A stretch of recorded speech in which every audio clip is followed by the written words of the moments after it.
신고금 소총입니다. 재미있게 봐주세요.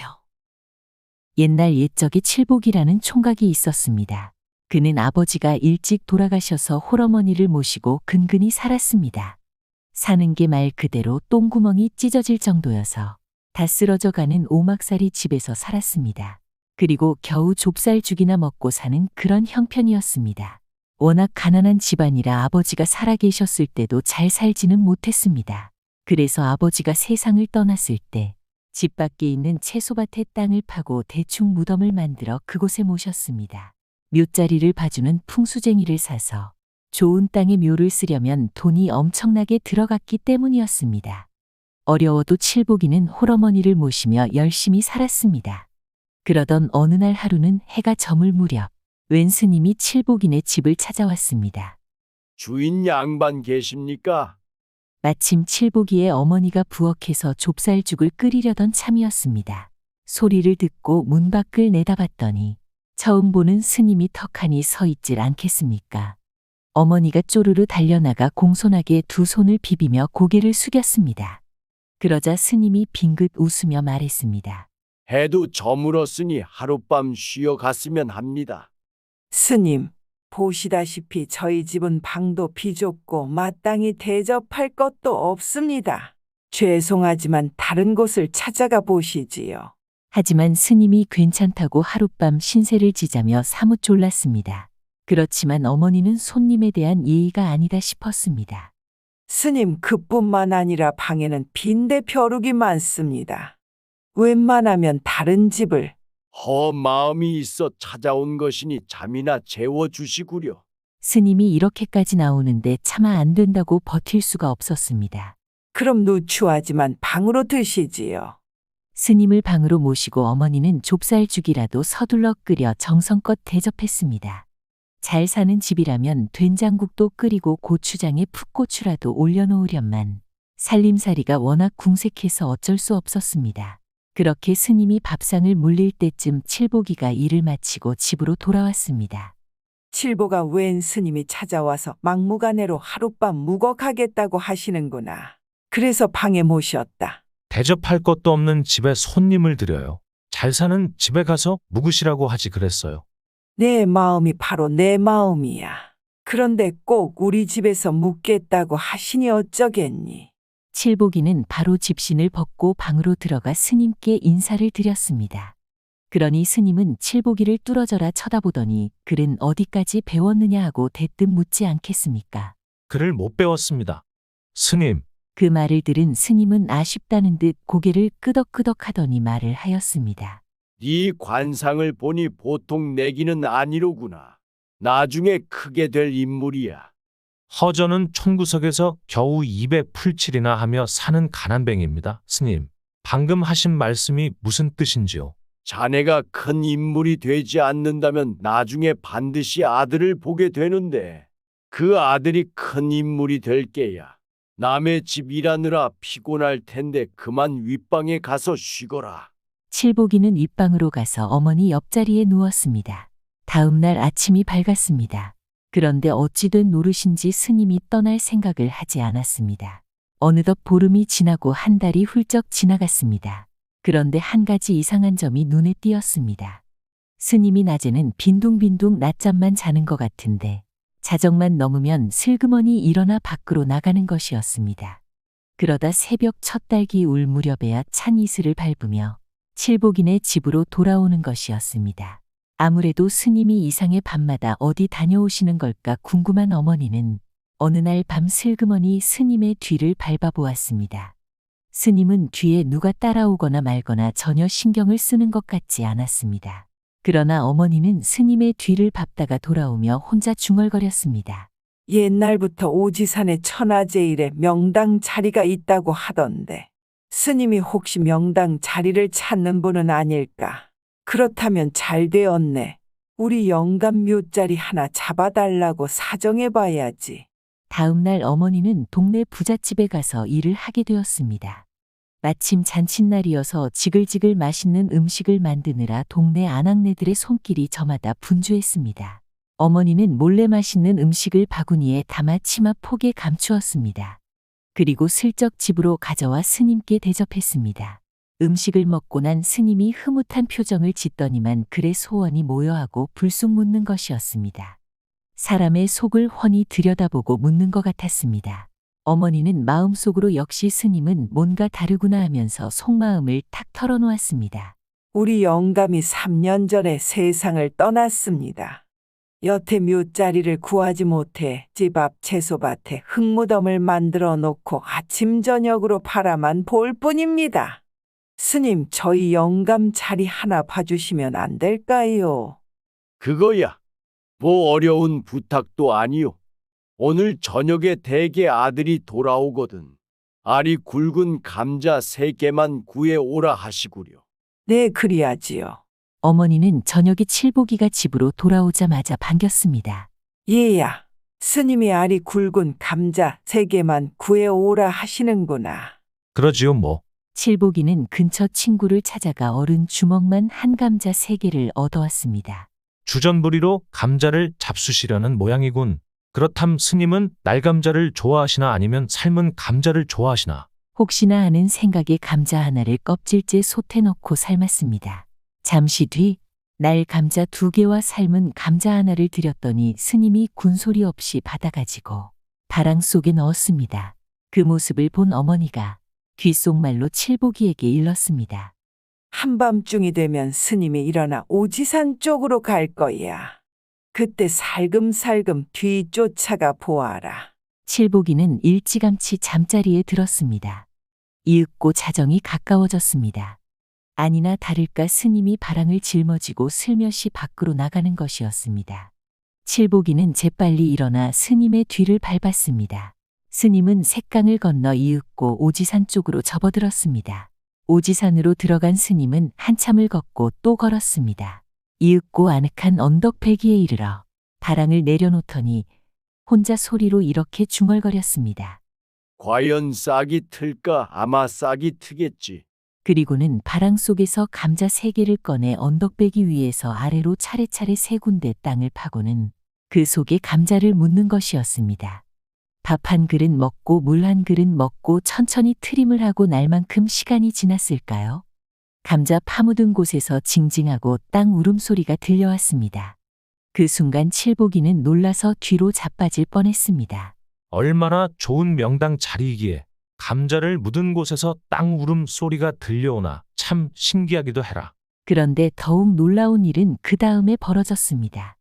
땅 울음소리가 들려온 자리가 꿈틀꿈틀하더니 불쑥 감자싹이 돋아나는 것이 아니겠습니까?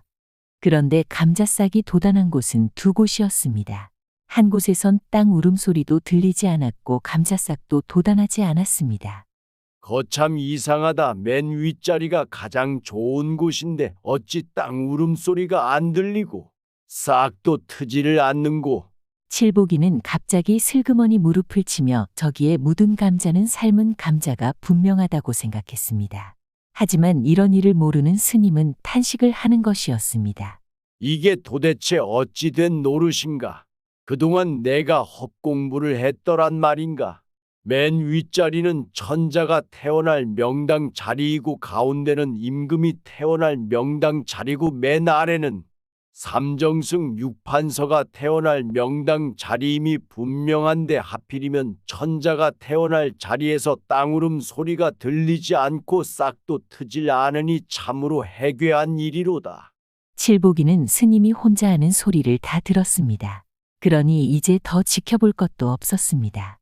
칠보기는 급히 발길을 돌려 먼저 집으로 돌아왔습니다. 그리고는 쿨쿨 잠자는 척하며 누워 있었습니다. 잠시 뒤 스님이 방으로 들어왔습니다. 그리고 스님은 바랑 안에서 뭔 책인가를 꺼내더니 이리저리 뒤적이기 시작했습니다. 그러더니 무릎을 탁 치며 말하였습니다. 그럼 그렇지, 내가 천하의 명당 자리를 잘못 볼 리가 있나? 그곳에 삶은 감자를 묻은 거야. 이 정도면 스님의 추리력도 대단하다고 봐야 되지 않을까요? 칠보기는 아침 일찍 자리에서 일어났습니다. 그리고 슬쩍 스님을 쳐다보았습니다. 스님은 비스듬히 누워 뭔가를 곰곰이 생각하는 눈치였습니다. 스님, 저는 일을 나갔다 오겠습니다. 곤히 더 주무십시오. 스님은 들었는지 못 들었는지 아무 대답이 없었습니다. 칠복이는 부엌으로 가서 어머니께 이렇게 일렀습니다. 어머니 스님이 뭐라 하시면 무조건 맨 윗자리를 달라고 하세요. 맨 윗자리가 어떤 자리인데? 거기에 아버님 묘를 쓰면 자손 중에서 천자가 태어난대요. 에그머니 세상에. 어머니가 고개를 절레절레 흔들며 말했습니다. 이처럼 가난한 집안에서 불나국의 황제가 웬 말이냐. 나는 그저 사또 벼슬 자리만 얻어도 여한이 없겠다. 그게 무슨 소리예요? 이왕이면 천자가 되는 게 더 좋지요. 알았다. 나중에 어찌 될지언정 그렇게 해보마. 어머니는 아침에는 좁쌀죽을 끓여 스님께 대접하고 점심에는 잘 사는 집에 가서 쌀을 구해와 흰 쌀밥을 해드렸습니다. 보글보글 된장찌개도 끓이고 고소한 배추쌈도 곁들였습니다. 그런데 스님이 점심을 아주 배불리 먹고는 오랜만에 맛있게 잘 먹었소 하는 것이었습니다. 어머니는 이때다 싶어 스님께 여쭈었습니다. 스님 좋은 묘자리는 알아보셨나요? 봤지요. 명당 자리 3곳을 봐두었는데 어떤 자리를 쓰시겠소?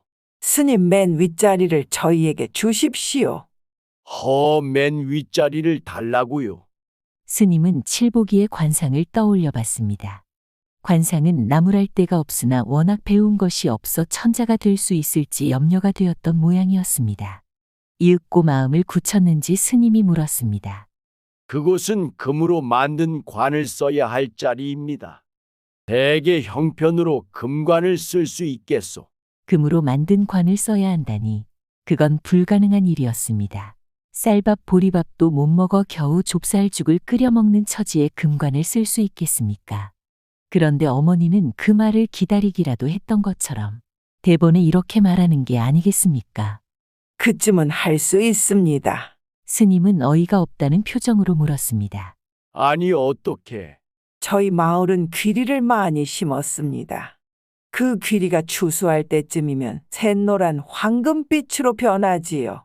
귀리를 엮어 관을 만든다면 겉보기에 금으로 만든 관과 무엇이 다르겠습니까? 듣고 보니 아주 틀린 말은 아니었습니다.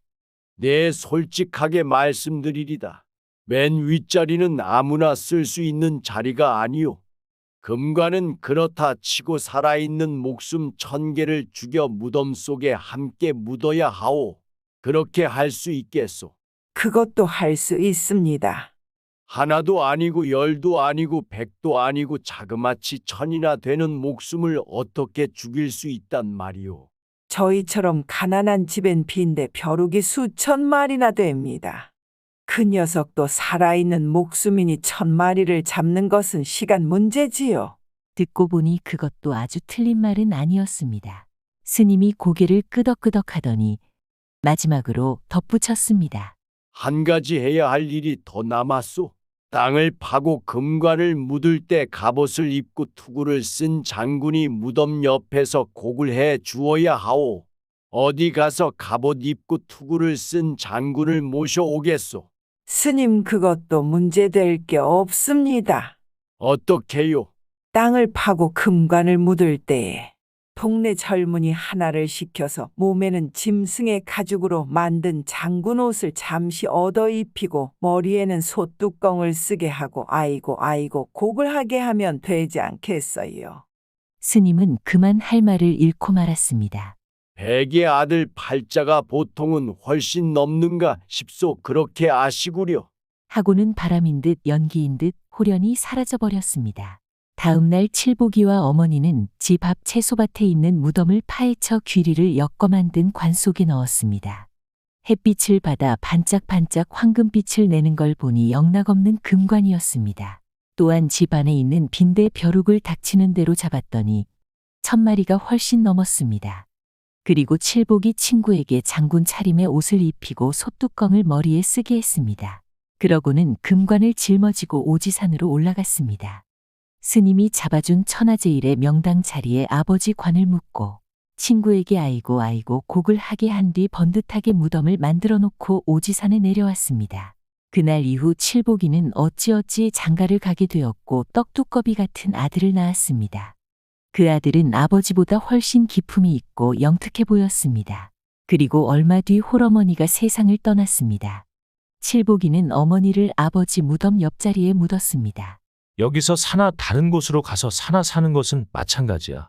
그래, 불라국으로 가서 새로운 삶을 살아보자. 하고는 간단한 짐 보따리를 짊어지고 식구들을 거느린 채 훌쩍 집을 나섰습니다. 칠복이 부부는 낯선 땅에서 먹고 살 일이 막막했습니다. 어린 아들을 등에 업고 이리저리 떠돌아다니며 동냥밥으로 겨우겨우 목숨을 이어갔습니다. 낯선 나라에 가서 천자는커녕 거지 중에 상거지가 된 것이었습니다. 아내는 이따금 한숨을 내쉬었습니다.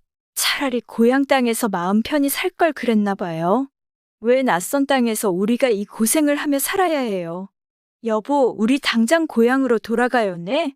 그러나 칠복이의 마음은 차돌 같았습니다. 아니요. 나는 절대로 돌아갈 수 없소. 2번 다시 그런 마음 약한 소리는 입 밖에 내지 마오.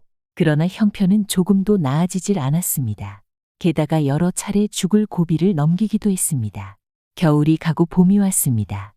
칠복이 부부는 내일 죽더라도 볼라국에서 가장 살기 좋다는 마야성에 한번 가보고 죽자 하고는 먼 길을 떠났습니다. 몇 달을 걸어 이윽고 마야성 앞에 이르렀습니다. 그 무렵 공고롭게도 불라국의 천자가 세상을 떠났는데 아들이 없어 황제의 자리를 물려줄 일이 막막했습니다.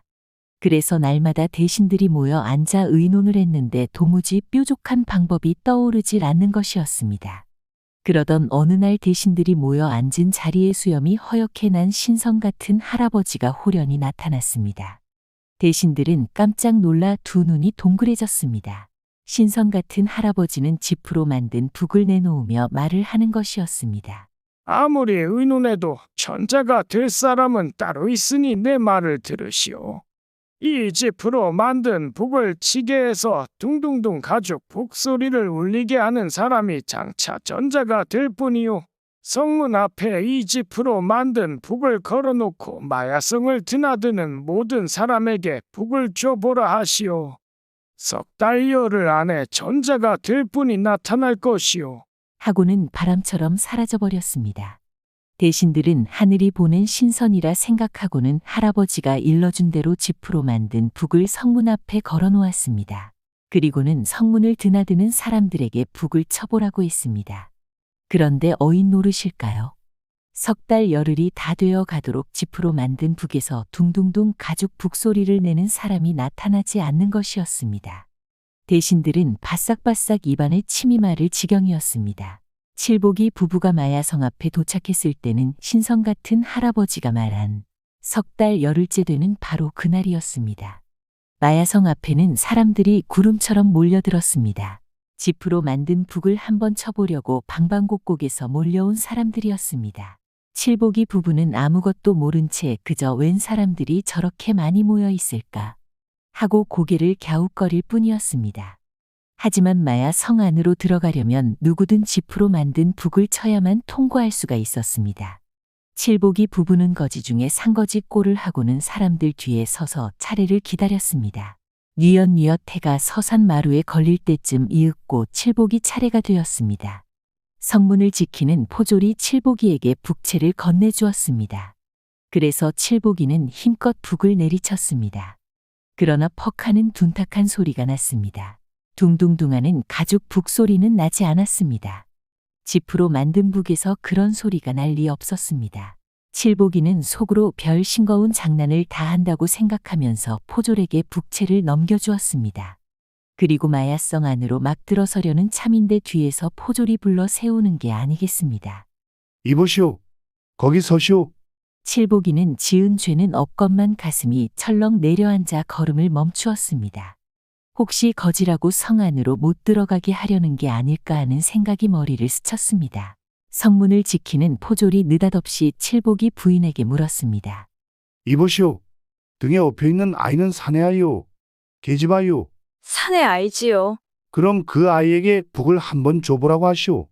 할 수 없이 아내는 아들을 안고서 오른손에 북채를 쥐어주었습니다. 그런데 조그만 것이 어디서 힘이 솟았는지 힘껏 북을 쳤습니다. 그때 아주 놀라운 일이 벌어졌습니다.